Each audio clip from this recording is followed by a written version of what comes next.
tackled down, dethatched, and physically amended, are there things we should supplement the grass with, or you did mention putting a half rate of the starter fertilizer and then coming back and putting a second application later. Anything else we should do to prepare the soil?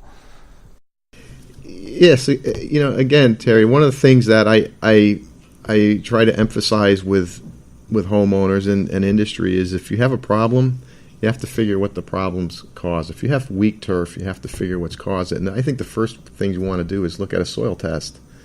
It's pretty easy to take a soil test. You can go out and go with turf. You only want to go down about 4 to 5 inches. That's where the roots will be. Get a soil test. Send it to a soil lab. We have one here at UCONN, and you can get an idea of what your fertility is, what your soil pH is. If your soil pH is low, then you want to add limestone. If it's low in calcium and magnesium, then you want to add dolomitic limestone, because dolomitic limestone has both calcium and magnesium in it. So I think it's really important to know that, and I know that our soil lab here will give you recommendations too that can be followed for fertilization. But if you have a really low pH, then all of a sudden you find that your turf may not perform well. Turf usually does well in pHs of 6 to 7. Some of the fescues, 5.5 to 6.5 is pretty good. But I always emphasize too that if it goes to 5.4 or 5.3, the turf isn't going to die. What happens is a lot of times if the pH, if we get too high or too low, some of the nutrients in the soil get tied up and they're not available for the plant. Right. So by having a more neutral pH, or a pH more conducive to that plant, the pH being like the power of hydrogen, that hydrogen's causing basically the nutrients, whether from fertilizer or naturally occurring in the soil, to be bound up and they can be. So okay. Like phosphorus, or if it's too low, you can get excess of aluminum and so forth too. So very rarely do we have pHs that low in Connecticut, but you can get them. I know that even in my own yard, I had some septic work done, and I did a soil test beforehand, and the pH was that the soil they brought in was unbelievably low, and we put a lot of limestone down there before we got a really good establishment. Right. And then is pH a common issue you see, or something we should definitely test before doing anything? I would test. If you have a failure in the lawn, I would test my home lawn maybe every 3 years. Because one thing's when you apply limestone, it's not going to be active immediately on the soil pH. It takes time because it is a stone. The finer the limestone, the quicker you'll get a change. But just having a handle on it, for $6 to $8, it's a pretty good tool to see what you might need, as far as what your lawn might need. And if you have different areas around your yard that are maintained differently, or one might be wetter, or different situations, then sample those separately, those soils. One thing you want to do is take multiple samples around the property and mix them. And so what you'll do is you come in, if there's thatch in turf, you cut the thatch and the soil and the grass off the top. Just put the soil in there about 3 to 4 inches deep. You can do it with a garden trowel. But go around the whole yard and maybe get 8, 9 samples and put them in a baggie, mix them up, send them off to the lab. And if you have a problem in the yard, test that one separately. Great. And then if we do, realize we have a really crummy soil and, it's basically killing either a portion of lawn or the lawn in its entirety, is it something we should do of introducing new topsoil or compost in those areas and layer that over the lawn first? That's a really that's difficult to answer without knowing what the situation. If the lawn is really bad and the soil is extremely bad, you might have to come in and amend it. Whether you amend it with something for better water holding capacity or amend it for something for better drainage. It's really, that's a difficult one to answer. We could come in and say, yeah, ideally, if we need a good root zone mix, we can get 6 inches of topsoil on an existing property. That's great, but you want to always remove the existing turf. You don't want to put it over the existing turf. You get much better establishment if you get rid of the plant material. Right. So if we're not doing a complete excavation, mm-hmm. really just putting a layer of soil is not ideal over the existing turf then? No. No. I would not do that. I would remove the existing.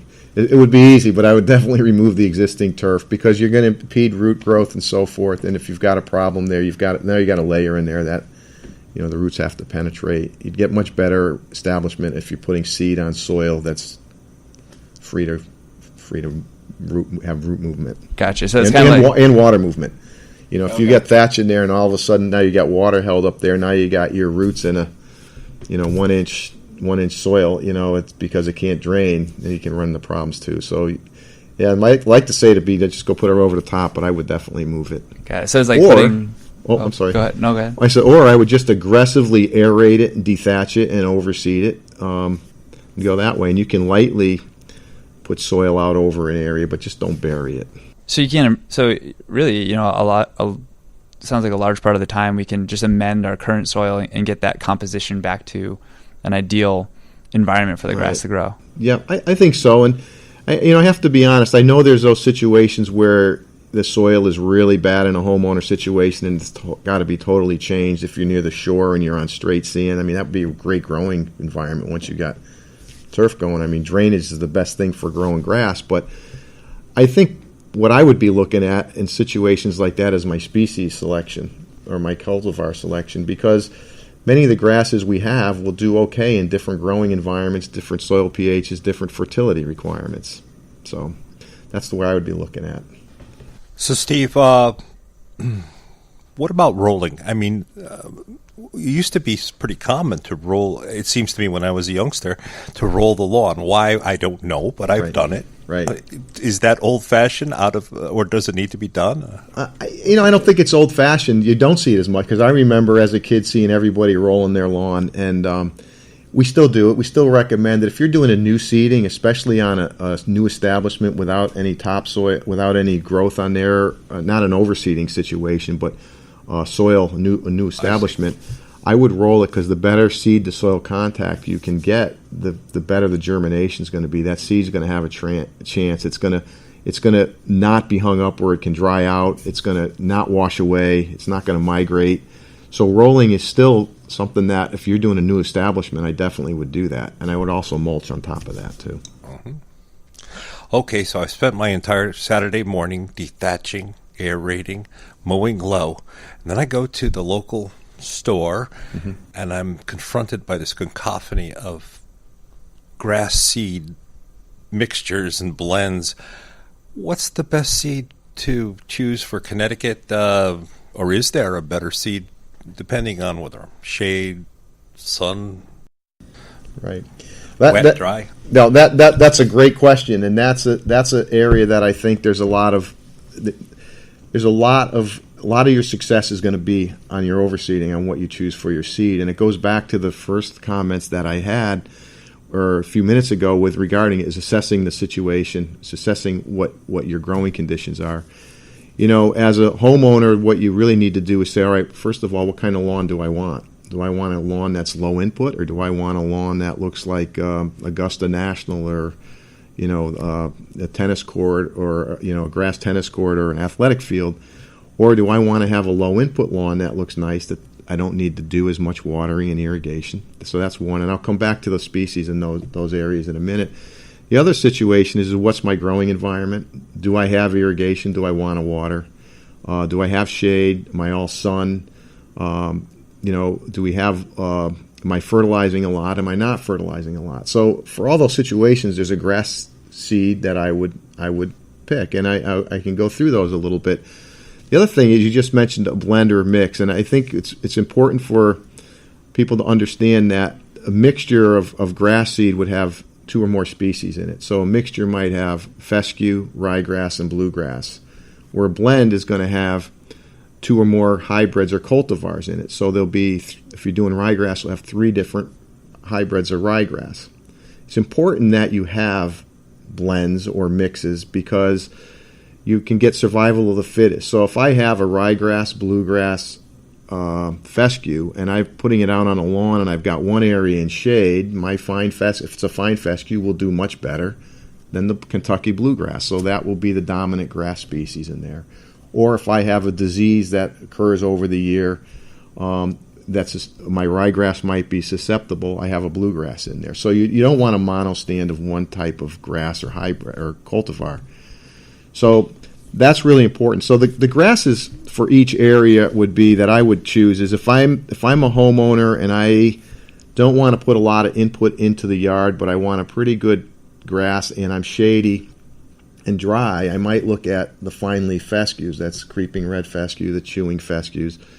Or if I want something that's a little bit greener, a little broader leaf, I might look at the turf-type tall fescues, which have developed a lot over the last. Since I've been in the industry, the developments in turf-type tall fescue and ryegrass have been phenomenal. They're really good grasses out there now, where the old days it was more like forage and they were clumping and they were light yellow. Now they look pretty good.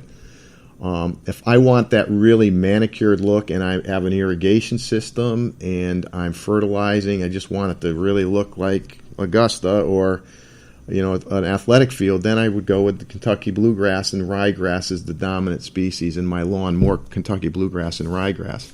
It's interesting. I'm working on a project up at our research farm now with the National Turfgrass Evaluation Program. We assess fine leaf fescue. We have a trial. We have a turf-type tall fescue. We have a Kentucky bluegrass and a ryegrass trials up there. And these are over 100 entries in each one of these trials, with the exception of the fine fescue, of hybrids, the new latest and greatest. Many aren't even commercially available yet, but I'm looking at things like drought tolerance, weed encroachment, color, texture. But in our fine leaf trial, we're actually looking at trafficking simulated golf cart traffic at a half-inch mowing height on fine fescues. Usually in this area, we don't grow in fine fescues at a half-inch.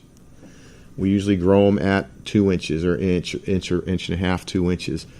But the reason we're looking at them in golf course turf is, well, if we can maintain them at a half inch, we've only got 1 pound of nitrogen for the year. They've only been irrigated 2 or 3 times a year. If we can maintain golf course turf with a half-inch mowing height and not put in as much water, not much fertility, that's good for the environment. So those are the types of things we're looking at. But the one thing I was going to mention is if the success of those grasses, I think, is going to be based on not watering them as much. If you overwater them, I think they'll fade out. And we see with the wet, this summer's a lot wetter than last summer. I'm seeing a lot of encroachment of the bent grasses and some of the other weeds now, and it's starting to fade out. So it's taking its toll on it. So water, I'm not saying not to water it, but you really have to manage what you're doing, and that goes back to shutting your irrigation off or having a rain-out switch on your irrigation if you have automated. Just don't put the timer on and let her go. That's right. Exactly. Just go out and look at the soil, take your trowel. It looks wet or looks dry. I need water. Okay, so I've picked the right seed for my situation. How do I apply it? What's the best way to apply that seed for overseeding a lawn? Well, great. That's a good question. There's a number of ways you can do that. If you're going to slice in seed, you can rent slicer seeders that you actually put seed in a hopper and you slice it into the lawn, and that will get seed to soil contact, providing your thatch isn't real thick.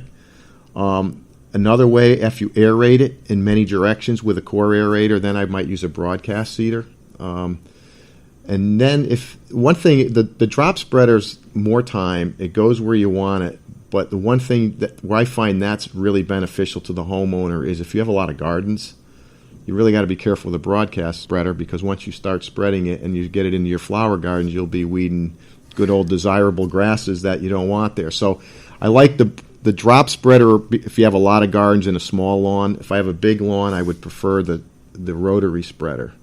As I mentioned to you before, we used to slice in seed and aerate in the industry, and I always would aerate first, and then I would slice after. If we did it the other way, the slices would get pulled up with the aerator. So it's kind of an interesting thing that we learned the hard way, but it's a trick that we learned the hard way because we had pieces of turf flying all over because we went opposite. So I always would try to aerate first and then slice if you're going to do both. Now, good seed is expensive, and I've always been told to buy the best seed I can afford for the right situation. How do I know how much seed to put on? Is there a source to find out what the setting is on my spreader? Sure. If the seed company doesn't have a spreader setting on it, usually you can go to any textbook or find on the web seeding rates. Usually your seeding rates are dictated by the size of your seed. So, for instance, your ryegrasses and your turf-type tall fescues, I would recommend a seeding rate of, it sounds high, but 8 to 10 pounds per thousand